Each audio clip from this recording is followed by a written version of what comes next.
Oke, ini adalah video ketiga tentang lanjutan dari yang tadi sebelumnya, tentang dari status neurologi kesadaran kesan umum. Jadi kesan umum selanjutnya itu adalah kranium, kita lihat keadaan kraniumnya bagaimana, bentuknya apakah normal atau tidak. Kalau normal biasanya kita sebut sebagai normosefal. Lalu untuk fontanelnya terbuka atau tertutup.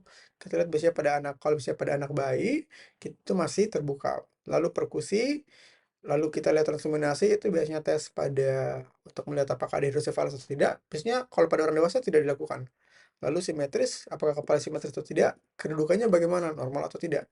Lalu kita palpasi apakah terdapat massa atau tidak? Lalu kita auskultasi untuk mendengar apakah ada bruit atau tidak. Selanjutnya, dari pemeriksaan khusus, yang pertama itu dari pemeriksaan khusus neurologis, tadi kan bagian umum, kesan umum. Nah, sekarang pemeriksaan khusus, yang pertama dari rangsang Meiningen.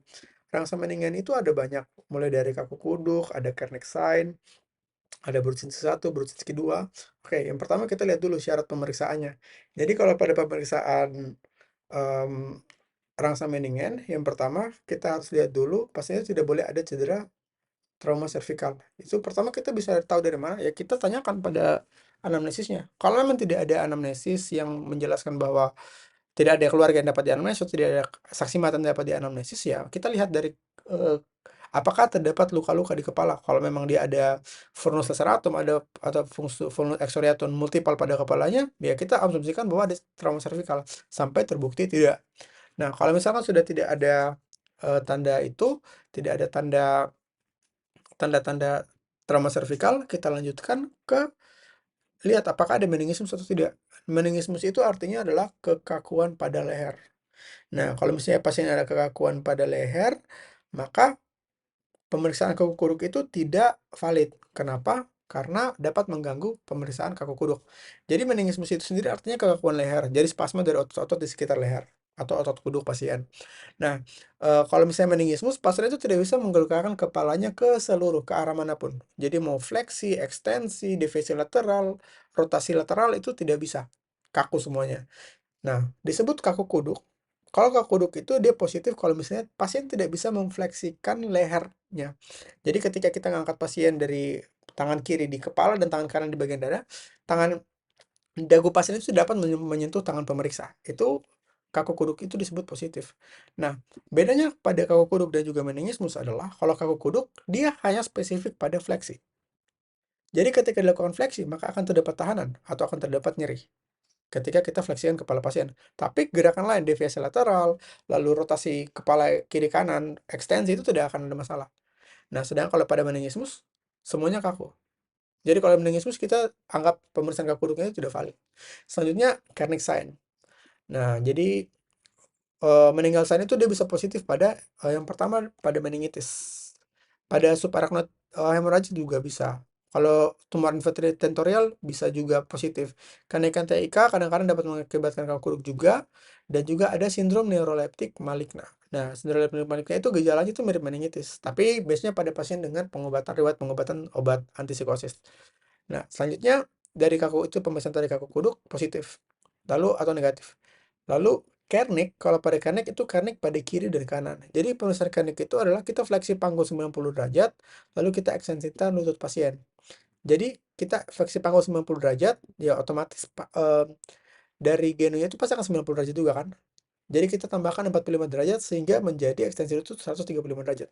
Positif, kalau misalnya sebelum 135 derajat itu terdapat tahanan atau rasa nyeri dari pasien. Dan nyerinya itu bagaimana?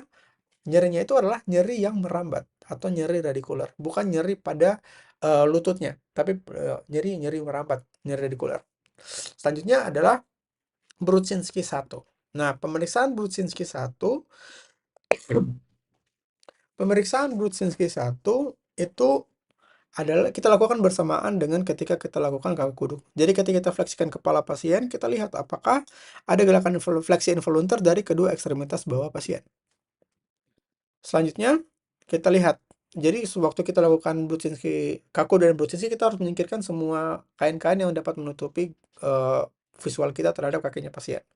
Selanjutnya, dari ada kalau status besar itu hanya Brudzinski 1 dan Brudzinski 2, tapi ada juga pemeriksaan lain seperti Brudzinski Brudzinski 3. Nah, kalau Brudzinski 3 itu disebut sebagai kita melakukan penekanan pada osigmomaticum, maka akan terjadi fleksi pada kedua ekstremitas superior. Oke, fleksi ekstremitas superior. Dan kalau bersensi keempat, kita akan pada simfisis osis pubis akan terjadi fleksi pada kedua ekstremitas inferior. Nah, bersensi satu disebut sebagai neck sign, neck atau leher sign. Lalu bersensi disebut sebagai leg sign. Lalu atau leg atau kaki, paha sign. Lalu untuk bersensi ketiga disebut sebagai cheek atau leher pipi sign, dan juga bersensi keempat disebut sebagai symphysial sign atau symphysis. Selanjutnya ada juga, ini definisinya dari buku De Jong, ini ada juga tanda-tanda meninggal lain seperti Bikela, Bikela sign, Gulen sign, dan juga Edelman Greater phenomenon.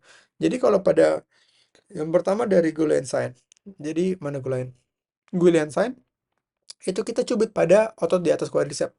Waktu kita cubit pada otot quadriceps, maka akan muncul fleksi dari hip kontralateral. Jadi kalau kita cubit di paha kiri bagian depan, maka akan terjadi fleksi dari otot di kaki sebelah kanannya. Selanjutnya ada Bikela sign. Nah, kalau Bikela sign ini kita pertama kita fleksikan lengan dari elbow dari pasien, lalu bahunya pasien itu diabduksi, lalu diangkat, dan lalu kita di eksternal rotasi. Lalu kita coba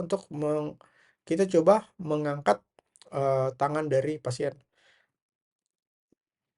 Jadi kalau kita lihat seperti ini ya. Jadi kita angkat, kita abduksi, lalu eksternal rotasi. Lalu ketika ditarik ke bawah, akan terdapat kekakuan. Oke, itu adalah Bikele sign. Dan juga ada yang lain itu, ada yang disebut sebagai Edelman-Greathof phenomenon. Edelman-Greathof phenomenon. Jadi Edelman-Greathof phenomenon itu sebenarnya gerakan kita lakukan gerakan SLR atau gerakan Plasek, maka kita lihat akan terjadi ekstensi dari Greto-nya. Fleksi hip, ini ekstensi. Itu kan gerakan SLR. Akan terjadi ekstensi dari jari satu. Nah, itu adalah tanda-tanda yang lain dari tanda-tanda kaku kuduk.